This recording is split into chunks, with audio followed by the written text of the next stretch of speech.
आज हम लोग अपने को साइकिल को कैसे मेंटेन रखना है उसके बारे में बताएंगे। Basically we have a cycle of Rockrider 540। तो इस साइकिल का नाम है रॉक राइडर 540, जो बिटवीन का एक सीरीज है MTB। तो बेसिक साइकिल जो होता है उसके अंदर मेन पार्ट्स रहता है, जैसे फ्रेम रहता है, तो ये लोग नियॉन पार्ट है, इसको फ्रेम बोलते हैं। तो बेसिकली इस साइकिल के अंदर अपने को कैसे मेंटेन रखना है, क्या क्या करना है, क्या कुछ रहता है। तो उसके लिए जैसे मेन होता है ब्रेकिंग आपका ब्रेकिंग सिस्टम कैसा है, ब्रेक को कैसे मेंटेन रखना है। फिर आपका गियर सिस्टम हो गया, अगर नॉन गियर साइकिल है तो उसका चेन वगैरह या फ्री व्हील को कैसे मेंटेन रखना है उसके बारे में बताएंगे अपने। तो ये साइकिल है जो इसके अंदर बेसिकली हम लोग जैसे अपने को अगर चलाते हुए कोई भी, मान लो अपने कोई भी राइड पे जा रहे हैं, तो उस राइड के अंदर अपने को क्या क्या प्रॉब्लम्स आ सकती है। तो बेसिक क्या होता है, मेन होता है जो पंचर का प्रॉब्लम रहता है। तो पंचर को कैसे रिपेयर करना है, उसके बाद चेन को कैसे क्लीनिंग करना है, कैसे पॉकेट को कैसे क्लीनिंग करना है, तो उसके बारे में हमने अभी डिस्कस करें। तो ये साइकिल के अंदर क्या होता है, टू टाइप से अपने क्विक रिलीज, एक आता है क्विक रिलीज और दूसरा होता है नट बोल्ट के साथ रहता है, जो बेसिकली टायर को कनेक्टेड रहता है। तो इस साइकिल के अंदर है जो टायर है जो क्विक रिलीज के साथ कनेक्टेड रहता है, और डिस्क ब्रेक है। तो अपने इस साइकिल के अंदर जैसे ये क्विक रिलीज को खोलेंगे, ये वाला, तो आपका टायर है वो डिस्कनेक्ट हो जाएगा, जो टायर है वो निकल जाएगा। तो ऐसे टायर निकाल लेना है अपने को। उसके बाद अगर मेरा टायर है वो फ्लैट हो गया है, तो मैं क्या करूँगा, मेरा टायर, तो we are talking about the basically right now is how to maintain the, तो never keep like this one, यानी अपने को ऐसे नहीं टायर रखना, क्योंकि अपना ट्यूब जैसे बाहर आएगा तो इस पॉकेट वगैरह के कहीं पे फट के अपना ट्यूब वगैरह डैमेज हो सकता है। तो यहाँ पे एक स्पेसर दिया रहता है, जो बोल्ट्स रहता है छोटा, उसको भी खोल लेना है।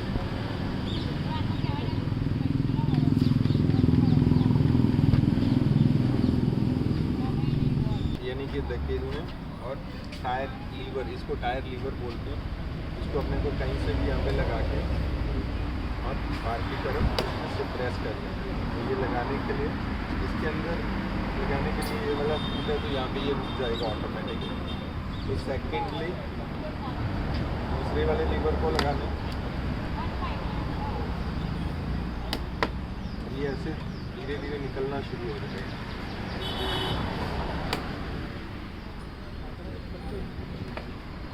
अभी इसको रोटेट कर देना डायरेक्ट अपना। ये आप इतनी आसानी से कर रहे हो, हमसे तो होता नहीं है ये। बट इट्स वेरी इजीली, अगर आपके पास नहीं, ये सब है मेरे पास, लेकिन पसीने निकल जाते इसे करने में। नहीं, बट अगर फिर ढूंढने लगते हम पंचर वाले को। आपका टायर में से आपने पूरा हवा फ्लैट कर दिया, बिल्कुल हवा निकाल दिया, तो वेरी इजी है। और दूसरा नंबर है, टायर की क्वालिटी पे बहुत ज़्यादा डिपेंड करता है। अगर आपके पास कॉटन का टायर है, बहुत ही जो हार्ड टायर रहते हैं, तो उसको निकालने में प्रॉब्लम रहती है। शायद वही होगा। अदरवाइज आप अगर रोड बाइक का है, तो रोड बाइक में तो लीवर भी नहीं लगाओगे तो भी डायरेक्ट वो निकल जाएगा, उसमें कोई भी इतना प्रॉब्लम नहीं रहता। तो ये निकालेगा तो मेरा ट्यूब वो रिमूव हो गया। तो right now tube, tyre and ring, तीनों चीज़ें डिफरेंट हो गई। अपने को करना क्या है, जो भी मेरा टायर होगा उसको कोई कपड़ा वगैरह लेके उसको अच्छे से अंदर से चेक कर लेना है, ताकि अपना अंदर कोई भी कील है या कांटा है जो कुछ भी लगा हुआ है तो उसको मैं देख सकूँ। तो but this one is not a puncture tyre, ये वाला पंचर टायर नहीं था, तो मैं इसको देख लिया। Otherwise you can use the cloth also, अगर आपके पास कोई भी है तो उसमें अगर कुछ भी होगा तो वो अटक जाएगा। तो एक होता है फ्री व्हील, जो फ्री व्हील एक कॉम्पैक्ट में होता है, जिसको अपने इसके हब के ऊपर टाइट करते हैं। और दूसरा रहता है स्प्रॉकेट रहता है, इस वाले को तो कैसेट बोलते हैं। तो कैसेट को डायरेक्ट अपने को क्विक रिलीज निकालना है, धीरे दिखाएंगे, क्योंकि ये वाला जैसे जैसे अपने ऑयलिंग करते रहते हैं तो बहुत गंदा हो जाता है, बहुत सारा मार्क्स वगैरह, मिट्टी वगैरह, जो भी ऑयली पार्ट वगैरह तो लग जाते हैं। फिर हुआ तो उसी हिसाब से आपका नंबर दे दीजिए। पॉकेट रेंच जैसे हमने ऐसे इसको लगा लेंगे। उसके बाद आपके पास पॉकेट को खोलने के लिए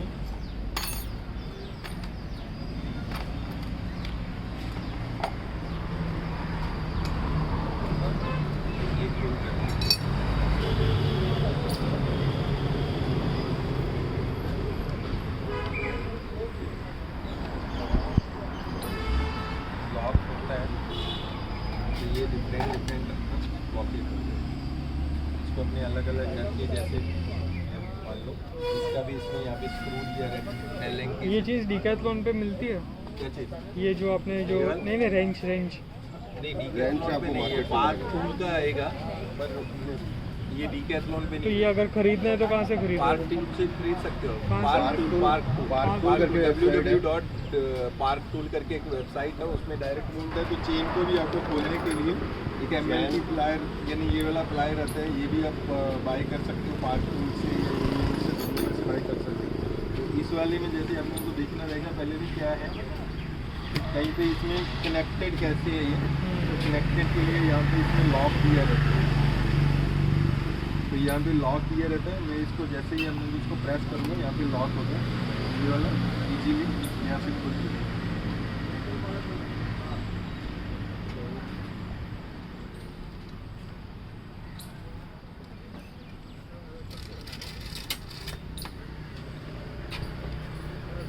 जैसे किसी डीग्रीसर में डाल के उसको क्लीन करके और दोबारा रीफिटिंग करना।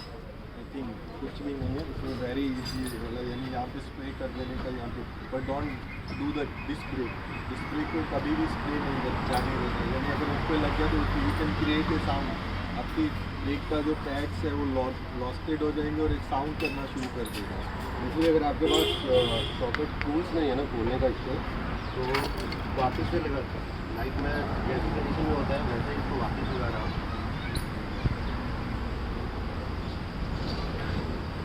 इसके अंदर ये इसको फ्री हब बॉडी बोलते हैं, तो ये फ्री हब बॉडी के अंदर डालने के लिए इसके अंदर स्प्लाइंस दिए रहते हैं, इस वाले को स्प्लाइन बोलते हैं, और इसके अंदर भी वही उसी हिसाब से कट दिए रहते हैं। तो अपने को यहाँ पे मैच कर लेना है, यानी कि सबसे बड़े वाला स्प्लाइन कौन सा है।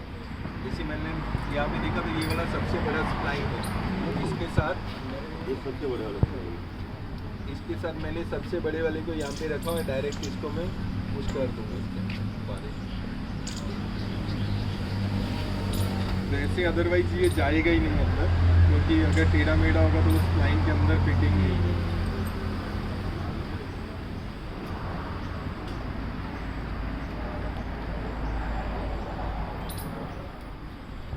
की ज़रूरत नहीं पड़ेगी, क्योंकि इसके थ्रेडिंग लॉक अनलॉक वाला होता है, तो अपने आप उस साइड में लॉक हो जाएगा तो आपको डायरेक्ट टाइट कर सकते हैं। खोलने के लिए वो वाला टूल्स का जरूरत और आपको कैसे या फ्री भी क्लीन करना है, तो जैसे जनरली ऐसे ही रखिए, कोई भी कपड़ा लीजिए और किसी भी गेयर में लाइक लास्ट से स्टार्ट कीजिए और उसको क्लीन करते जाइए, घुमाते जाइए तो क्लीन होता जाएगा ऑटोमेटिक ही ऑटोमेटिकली। जैसे जैसे आप हर गेयर में उसको कर दीजिए तो पूरा क्लीन हो जाएगा, 1 by 1 वो पूरा क्लीन हो जाएगा सर। तो आप वैसे भी क्लीन कर सकते हो, यानी कि व्हील निकाल के, और जनरली अगर आपके पास स्टैंड है तो स्टैंड पे रखे रखाए भी ऊपर लगा के भी क्लीन कर सकते हो। और जैसे ये रहेगा तो इसको भी आप डीग्रीसर में डालना, उसके बाद अच्छे से इसको क्लीन कर देना, तो जो भी आपका मड वगैरह इसके साथ लगा होगा, जो भी एक्स्ट्रा पार्ट मेटल पार्ट्स वगैरह होंगे वो सारे निकल केरोस निकाला है तो टायर पे उसका रोटेशन लिखा रहता है कि आपका टायर रोटेट किस साइड करेगा। जैसे ये डॉटर टायर है तो उनमें भी जैसे कुछ टायर दोनों साइड से डॉटेड होते हैं, दोनों साइड से डिजाइन होते हैं तो उन पर नहीं रहता है। अदरवाइज एरो का निशान बना है, अदरवाइज एक्चुअली वो एरो का निशान इसलिए रहता है जैसे अपने एरोडायनेमिक अपने को परफॉर्मेंस, अपने अगर परफॉर्मेंस राइडर होगा तो वो सब चीज़ें उसके लिए मैटर करेगी, क्योंकि एरोडायनेमिक करेगा, क्योंकि हवा को जैसे आपका एरो होगा तो वो काटेगा ज़्यादा, और जैसे अपना पानी वगैरह रहता है तो पानी के अंदर से साइकिल जाता है तो वो स्प्लिट कर देगा उसको, पानी को आपके ऊपर नहीं आना चाहिए। और हमेशा ट्यूब डालते वक्त ट्यूब में इतना एयर होना चाहिए, क्योंकि अपने पास नया ट्यूब होता है ना तो बिल्कुल पिंच होता है। जैसे हम नया ट्यूब पैकिंग में से निकालोगे तो वो बिल्कुल फ्लैट ट्यूब होता है, उसके अंदर थोड़ा 1 या 2 पंप आप उसमें पुश कर दीजिए तो आपका ट्यूब है थोड़ा टायर का डिज़ाइन लेगा वो।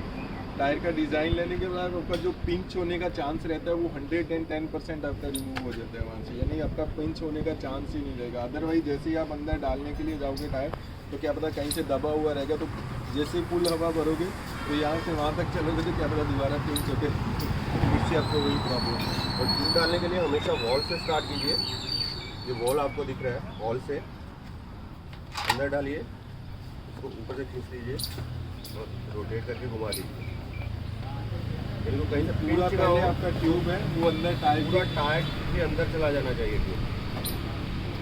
सेम डालते वक्त वॉल से स्टार्ट कीजिए, वॉल को थोड़ा प्रेस कर लीजिए अंदर, फिर उसको अंदर डालना चाहिए दोनों हाथ से।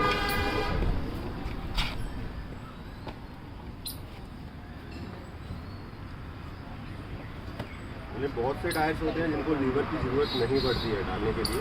चलिए अगर 95% टायर आपका रहेगा अगर जिसमें आपको टायर लीवर को की ज़रूरत भी पड़े तो स्लाइड जितने के आगे वो टाइट होना स्टार्ट होगा तो लीवर दो साइड से दिया तो अंदर की साइड अंदर को लगाओ, अंदर पुश करते जाओ।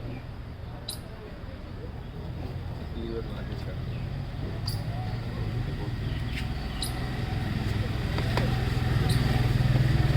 तो हमेशा टायर डालने के बाद एक बार अच्छे से उसको चारों तरफ से पिंच कर दो ताकि ट्यूब अंदर अच्छे से सेट हो जाए। और एक दो बार ऐसे नोजल को नोजल को दबा दो एक प्लेस बार। कर दो, तो कई बार यहाँ से ये वाला जो दबा हुआ रह जाता है तो पिंच होने का चांस ज़्यादा है। थर्ड थिंग, अभी अपने को how to maintain the tyre का प्रेशर अपने को कैसे पता चलेगा भी कौन आपका रहेगा 65 PSI। तो 65 PSI इसका कैपेसिटी है, आप 55 to 65 तक के लिए मेंटेन रख सकते हो। तो उससे ज़्यादा बरोबर तो आपका टायर है ब्लास्ट हो सकता है। और कम रहेगा तो भी वो सेकंड थिंग, अपने कई बार क्या होता है अपने बोलते हैं यार मेरे पास ये वाला साइकिल है बट आई डोंट नो कौन सा ट्यूब उसमें जाएगा। तो यहाँ पे वो भी मेंशन रहता है, जैसे इसका टायर का साइज है तो 27.5 into 2.10, तो इसके ऊपर यहीं पे मेंशन रहेगा, यानी इसका टायर मीटर है जो 27.5 है और 2.10 मतलब इसका ये वाला भी ये आएगा। इंचेस में होता है ना 27 into 2.4। 2.10 यानी 2 इंच और 10 सेंटीमीटर।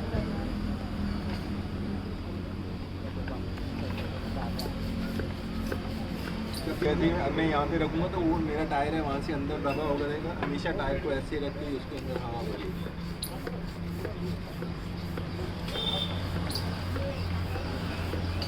अंदर मेरा जो है पूरा ये लाइनिंग है वो एक जैसा होना चाहिए। अगर ये कहीं से भी दबा रहेगा तो जैसे ही मैं साइकिल चलाऊंगा तो मेरा साइकिल है वो ऐसे की यानी कि बम्पिंग करना शुरू कर देगा। प्रेशर समर्स और विंटर्स में लाइक सेम रखने का कि लाइक समर्स में थोड़ा कम सेम कर रखने सकते का कोई इशू नहीं, क्योंकि साइकिल आई थिंक सो भी कोई भी बंदा मतलब उसका स्पीड है वो 40 या 40 प्लस से जाता होगा, कोई गर्म होने के चांसेस यानी कि हीट होने के चांसेस रहते हैं। तो और साइकिल का जो दूसरा रहता है लॉन्ग राइड की, अगर बहुत ज़्यादा हीट होता है तो प्रेशर बढ़ता है, अदरवाइज टायर में कभी भी प्रेशर बढ़ता नहीं।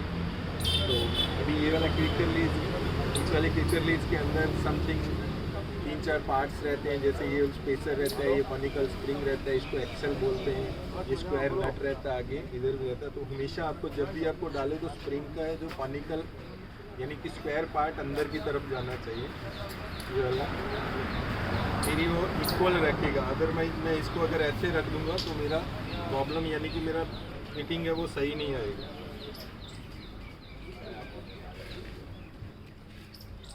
मेरे भी रखते हुए मैं इसको पीछे लूँगा, ये इस ब्रेक को आराम से मैं इसको फिटिंग कर दूँगा।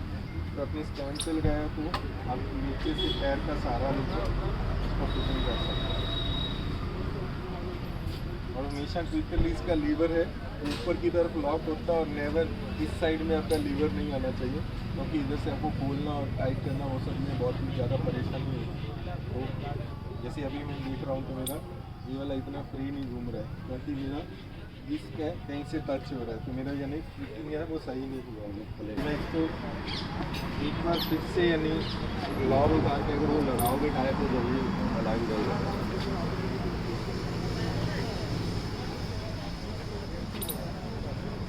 यानी अभी साइकिल सीधा था और बस मेरा रोटेशन है सही हो गई। ऐसे ही वो नॉर्मल ब्रेक वाला जो वी शेप रहता है उसी में भी सेम रहता है, आपको इक्वल रखना रहता है ब्रेक का। वो वाला साइकिल यहाँ पे क्या ना ये वी शेप ब्रेक है, तो इसके अंदर क्या रहता है, जैसे मैं इसको अप्लाई कर रहा हूँ तो मेरा ये वाला पोर्शन है दोनों इक्वल क्लिक होने चाहिए। अगर ये इक्वल नहीं क्लिक हो रहा है तो मान लो ये वाला साइड ऐसे रुका हुआ ये वाला, तो आपका व्हील है वो रोटेशन उसका सही नहीं होगा। तो उसके लिए आपको तो क्या करना है, ये वाला स्क्रू रहते हैं दो यहाँ, ये वाला स्क्रू जैसे मान लो स्क्रू रहेगा, जैसे भी ये वाला प्लकिंग कर रहा है ये वाला नहीं कर रहा, तो मैं जैसे इसको रुकाऊंगा तो वो कहीं तो कहीं आती इसको रोक देगा। पर I think it's good quality और बढ़िया क्वालिटी का ये रिव्यू करें होना चाहिए वैसे, क्योंकि ये वाला मैं अगर इसको मान लो लूज कर दिया तो मेरा ये प्लकिंग बिल्कुल बंद कर देगा। तो जैसे मान लो अभी ये मान लो वो वाला ज़्यादा प्लकिंग कर रहा है, ये वाला कम कर रहा है, तो इसको ऑर्गेनाइज करने के लिए स्प्रिंग दिया रहता है, उसको जैसे ही ये दबाएगा तो ये दोनों का सेम हो जाएगा।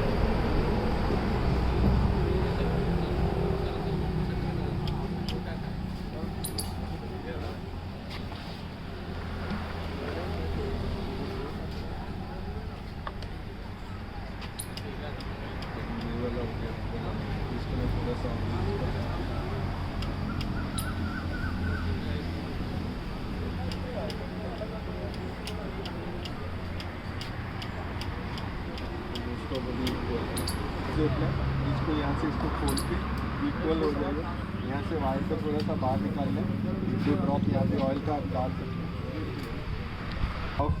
ये वाला निच लाइन मतलब का है, ये वाला इसके लिए बनी ऑयल आती है, क्योंकि इसका ग्रेविटी बहुत कम होता है, ये बहुत ही पतला होता है और जल्दी से इसमें चला जाता है। जैसे मैं यहाँ पे 1 या 2 ड्रॉप डालूँगा और मैं इसको ऐसे स्लाइड कर दूँगा तो यहाँ पे डाल दूँगा, फिर ये यहाँ पे रहेगा।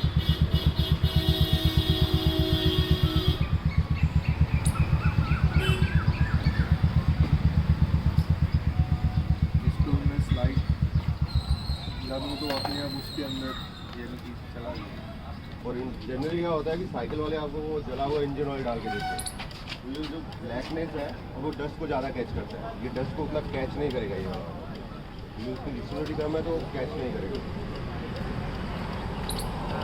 ऐसे ही है मेरा, आगे मान लो मैंने फायर को जैसे ही खोलना तो मेरे को वेरी ईजी, ये वाला भी बहुत ही ईजी है। यहाँ से ब्रेक को मैंने ब्रिज में से निकाला और इसको मैं 6 to 7 टाइम ही रोटेट करना है, ना कि पूरा इसको खोल देंगे और ये निकल जाएगा।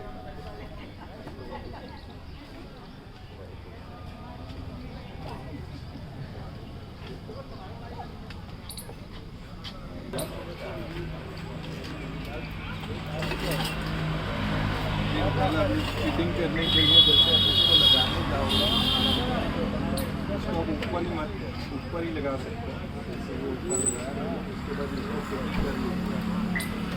अभी मैं इसको जैसे रिपीट करने जाऊँगा, इसको ब्रेक दबा के देखने दोनों साइड मेरा प्लकिंग ठीक जैसा होना चाहिए, वहीं पे करके अपने को टाइट को टाइट कर।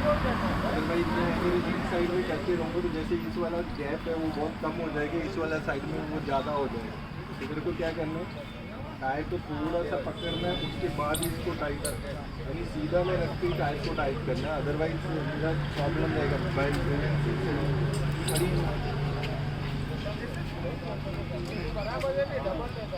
तो जैसे अभी क्या हुआ है कि ये वाला साइड का टाइट है, ये वाला साइड का लूज है, तो मैं क्या करूँगा इस वाले लूज को थोड़ा सा और टाइट करूँगा।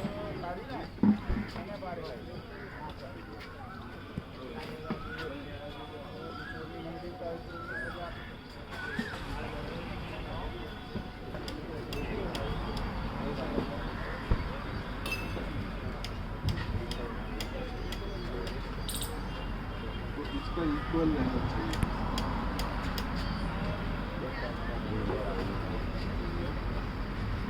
ब्रेक अलाइनमेंट नहीं है, जीके के पास आके ये वाला ब्रेक है वो बहुत ऊंचा है और ये वाला बहुत ऊपर है।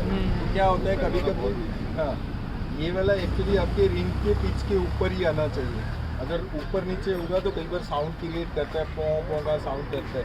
और हमेशा ब्रेक का आपका ये वाला पोजीशन होना चाहिए। अगर पीछे से आपका 3 mm गैप आ रहा है तो आगे से 2 mm गैप रहना चाहिए, क्योंकि वो आगे से जैसे ही लगेगा तो पूरा ऐसे प्रेस पीछे से जैसे ही लगाया तो आपको एक वाइब्रेशन क्रिएट करके एक साउंड क्रिएट कर देगा, तो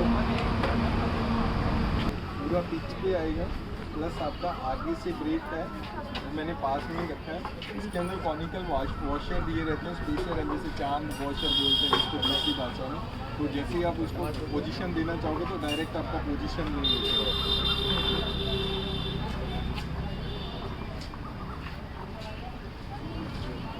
थोड़ा बहुत ज़्यादा नीचे ठीक है वो वाला जैसे इस वाले का है जो आपको बहुत ही मर्ज यानी कि गंदा है। यहाँ पे आपका स्पोक प्रोटेक्टर होना चाहिए। अगर आपका साइकिल का चेन है वो अंदर की साइड जाता है तो इसमें फंसे ना, जैसे आपका यहाँ पे ब्लैक कलर का या व्हाइट कलर का प्लास्टिक का कवर होता है।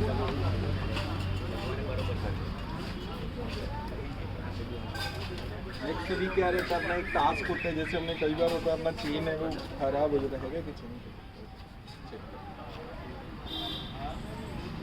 तो अपने को चेन का लाइफ है, ये एक टूल आता है जो चेन मेजरमेंट के लिए रहता है। इसमें यहाँ पे 2 मेजरमेंट लिखे रहेंगे, 1.0 एंड 0.75। तो जैसे आप यहाँ पे मैं इसको रखूँगा मान लो तो मेरा इस पॉकेट के अंदर अगर चला जाता है, जैसे ये इस पॉकेट के अंदर यहाँ पे आके रुक गया, ये अंदर नहीं जा रहा, तो इसका मतलब है मेरे चेन में कोई प्रॉब्लम नहीं है। अगर ये ऐसे मान लो ये पूरा अंदर चला जाता है, इसके अंदर जो शेप इसका नहीं रहता, तो इसका मतलब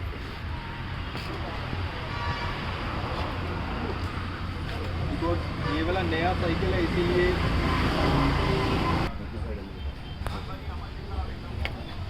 जैसे ये अभी इस वाले में अंदर चला गया,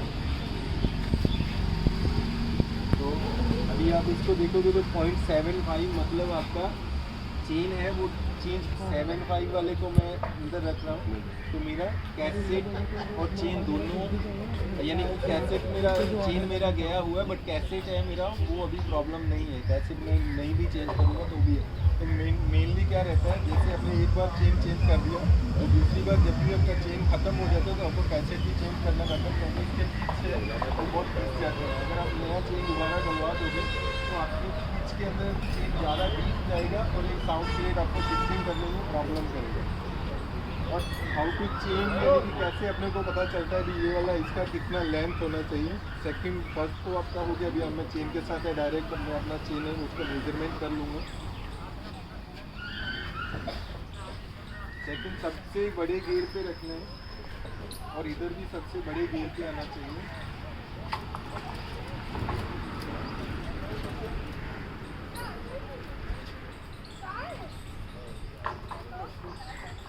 और यानी कि 2 लिंक जहाँ पे आपका बढ़ रहा है, 2 लिंक बढ़ रहा है, मान लो ये वाला मेरा यहाँ पे मिल रहा है प्लस 2 लिंक ये वाला लेना, तो वहाँ से करके आपको यानी कि 2 लिंक एक्स्ट्रा यानी कि 1 एंड 2 आपका।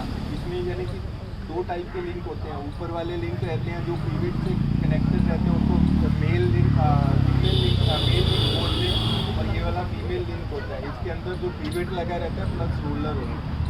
तो अभी अपने कैसे इंस्टॉल करने हैं, सबसे बड़े पे रख के इधर सबसे छोटे वाले पे रख लें और ये नीचे जाएगा।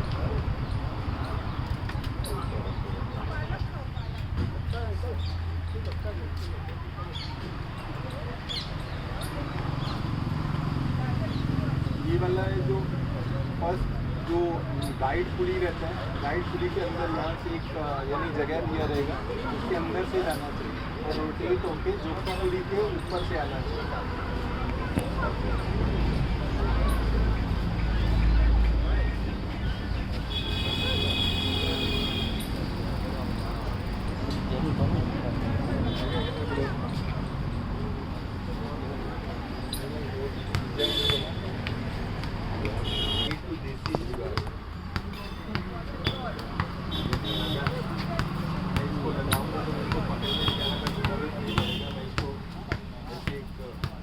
से फिक्स करके ये वाला एक लिंक से जोड़ देंगे।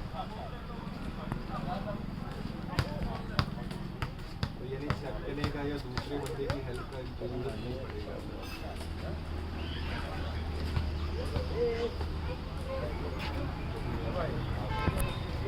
सीख लेना काम आएगा। तो डायरेक्ट इसको अभी ये वाला लिंक है क्या पता लॉक नहीं हुआ है, इसको मैं यहाँ से ऊपर ले जाऊँगा, यहाँ पे जाके इसको टायर को यहाँ से पकड़ूँगा और पैडल को जैसे तो ऑटोमेटिक यहाँ पे लॉक कर देंगे।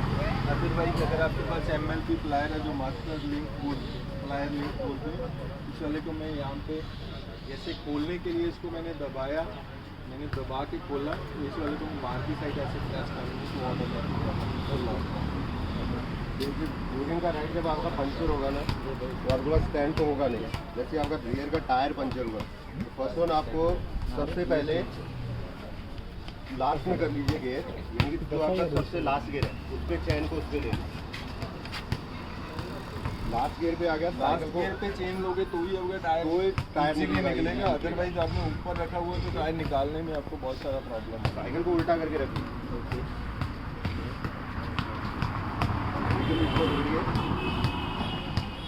निकाल लीजिए।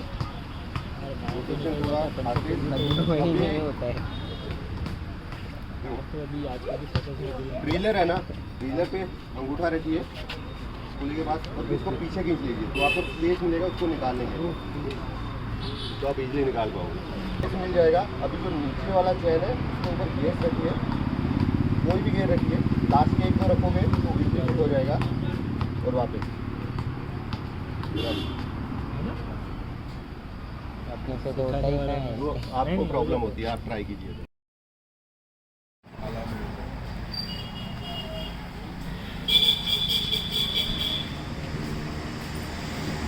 आगे नहीं, पीछे की साइड, पीछे की साइड थंब यहाँ पे रखो, ऐसे पकड़ो इसको।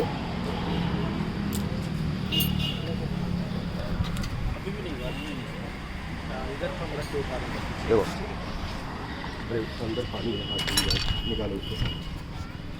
देखो ये जिस उंगली के ऊपर थंब को ऐसे रखो और इसको पीछे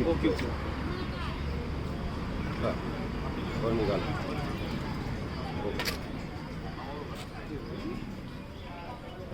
अभी वापस निकालो,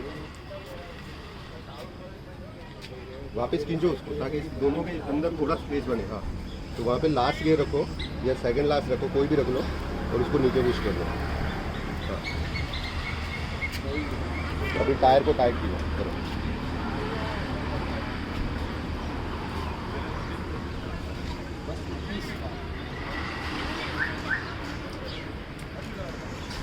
जैसे देखो घुमा के देखो,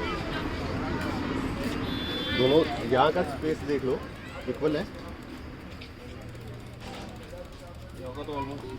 इक्वल है ना। तो वी ब्रेक मोस्टली जो रोड बाइक होती है उनमें वी ब्रेक होता है। अभी इसका स्पेस देखो, इस साइड का बिल्कुल जीरो जैसा है, तो वी ब्रेक को अगर हाथ से पकड़ के उसको अलाइन करोगे ना तो भी वो अलाइन हो जाएगा। तो थोड़ा सा उसका ट्विस्ट करो, आपको लगता है कि वो अलाइन है, दोनों में इक्वल स्पेस दे दो। यहाँ पर कहीं लॉक अनलॉक है टायर निकालने के लिए, लॉक रखोगे तो पास में रहेगा तो टायर नहीं निकलेगा। ऊपर करोगे एक लगेगा तो टायर आराम से, ये लॉक है आपका तो कम हो जाएगा।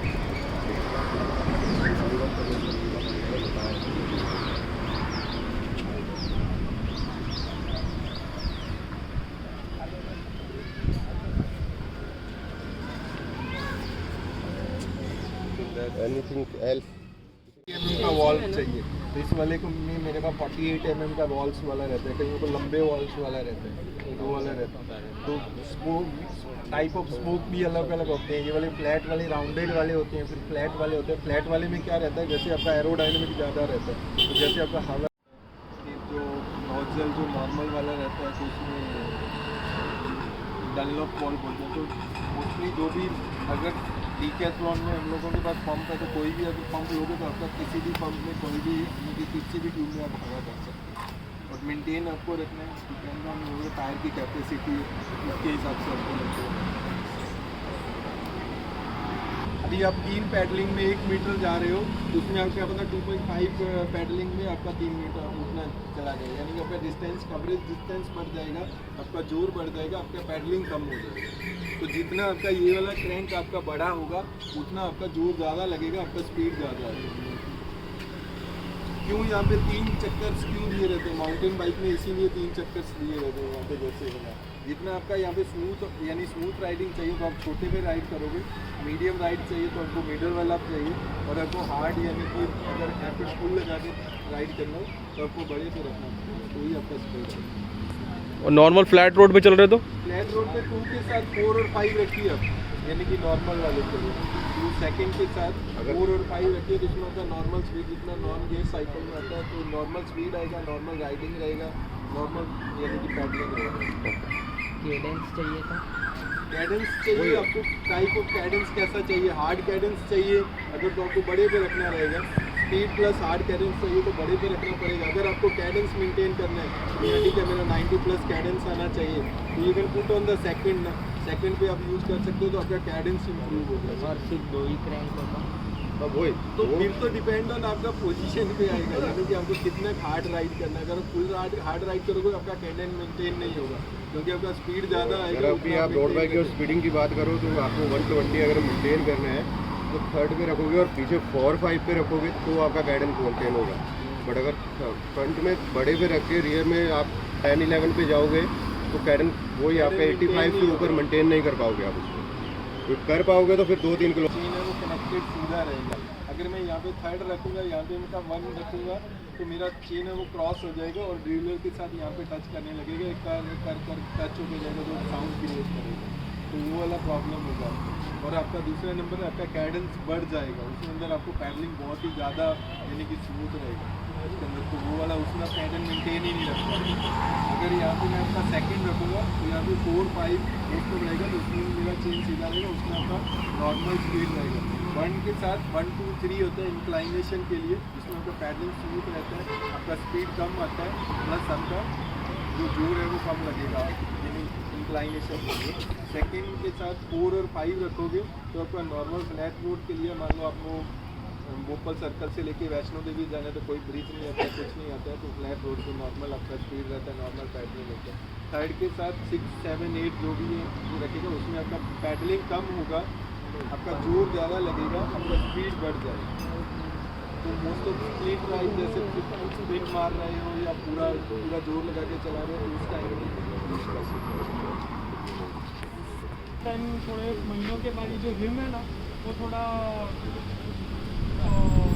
प्रॉपर नहीं रहता, मतलब उसका अलाइनमेंट जो है वो ब्रेक पैड के साथ वो नहीं रहता, वो थोड़ा ऐसा वो एक्चुअली ब्रेक पैड से कनेक्टेड नहीं रहेगा ना, जैसे आपका वो रहेगा तो उसके अंदर क्या रहेगा, आपका व्हील है वो स्पोक कनेक्टेड रहता है, तो आपका स्पोक का टेंशन वगैरह कैसा है उसी पे डिपेंड रहेगा। क्योंकि आपका खड्डे में जैसे मेरा लगा तो मेरा मतलब क्या होगा, ये वाले व्हील्स में वो प्रॉब्लम नहीं होगा, वो वाला व्हील्स में होगा जो सिंगल लेयर वाला व्हील है, तो खड्डे में लगेगा तो मेरा प्रॉब्लम होगा ही होगा क्योंकि मेरा व्हील है डग हो गया, तो मेरे को मेरा व्हील अलाइनमेंट करवाना रहेगा। जैसे मान लो ये वाला सेंटर व्हील है, अगर मेरा इस साइड में चल रहा है जहाँ से मेरा वो कनेक्ट हो रहा है उसके सामने वाले 2 स्पोक को आप टाइट कर दीजिए तो वो वाला अपने आप इस साइड में, उसको व्हील ट्यूनिंग बोलते हैं, थोड़ा सा ट्रिकी है, हाँ थोड़ा ट्रिकी है, बट आपको थोड़ा बहुत करना है तो आप ब्रेक पैड को भी सेट कर सकते हो।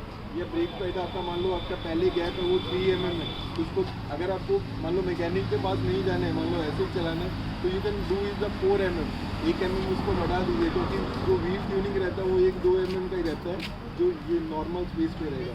अगर हाँ आपका बहुत एक्सीडेंटल रहता है तो फिर आपको उसमें जाना है, तो आप जल्दी मान लो 5 किलोमीटर पे जाते जाते आपका पूरा पसीना निकल जाएगा। पहले ठीक है, पर अगर नीज पे आएगा पर एफर्ट तो आएगा ना, नी पे एफर्ट तो करेगा, जितना आपका जोर ज़्यादा लगेगा नी ज़्यादा इफेक्ट होगा। तो साइकिल के अंदर ऐसा नहीं है कि आप बहुत जोर लगा के चला रहे हो तो आपका बर्निंग ज़्यादा होगा, आपका अब लॉन्ग राइड होना चाहिए आपका। अगर आपको वेट यूजिंग करना है तो आप you can not do in the 2 to 5 kilometre, मैं 2 किलोमीटर चलाऊँगा, 5 किलोमीटर चलाऊँगा, तो अगर 2 उसके बाद बनाना टूट लिया तो आई थिंक आपने उससे ज़्यादा के जो आप बात कर रहे हैं वो आपकी हाइट के साइकिल की हाइट पे भी डिपेंड करता है। अगर आपकी साइकिल की हाइट कम है तो आपका नी का जो पोजीशन है ना वो पैडलिंग करते वक्त जैसे मैं जैसे ये है, साइकिल की हूँ तो मेरा ये वाला पोजीशन है मेरा सही नहीं है, ये सही नहीं है। जैसे ये पैडलिंग करने के लिए जाएंगे ना इनका नी एनर्जी ज़्यादा है वो अप होगा, लाइक 45 से ज़्यादा बैठ नहीं होगा। जब भी आप साइड में बैठे तो आप मेरा रोड अच्छा है तो मेरा ये वाला होना चाहिए, नीचे मेरे को अभी यानी कि ये वाला सीट है नीचे ऊपर करना है। तो कई लोगों को जैसे अपने देखते हैं तो ये बात जाके नीचे करना स्टार्ट करेंगे। वेट लूज के लिए कितना किलोमीटर चला? वेट लूज के लिए आपको चलाना मतलब आपको 20 किलोमीटर मोस्ट ऑफ हाइब्रिड हाँ 20 किलोमीटर कम से कम आप चलाओ, Regular. बट आप उससे ऊपर आप कितना अपने अंदर डाल दो उस पर डिपेंड है। ये लोग तो 40-50 चलाते हैं। हाँ तो वो है भी देखो ना स्टील बॉडी है। We are also doing the daily 20-40 kilometre experience वगैरह। स्टार्ट कहाँ से